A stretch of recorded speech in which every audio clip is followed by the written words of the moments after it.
సాంకేతిక పరంగా వచ్చే అడ్డంకులు పరిష్కరించుకోవాల్సిన బాధ్యత ప్రభుత్వాల మీద ఉంది.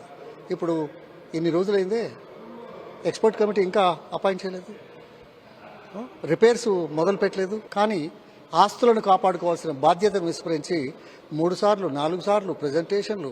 ఓహో, పదవిలోకి రాగానే ఎక్స్పర్ట్స్ అయిపోయినారా మాట్లాడేవాళ్ళంతా? రాత్రికి రాత్రే ఇంజనీరింగ్ అంతా అర్థమైందా?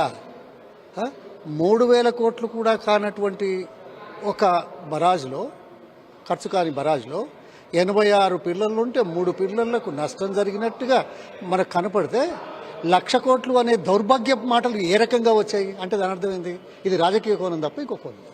అందుకోసం అటువంటి వాళ్ళకు బుద్ధి చెప్పాల్సిన అవసరం ఉంది. రాష్ట్ర ఆస్తులను కాపాడుకోవాల్సిన ప్రాథమిక బాధ్యతను విస్మరించి ఇలా యాక్ట్ చేయడం మంచిది కాదని మేము చెప్తాం.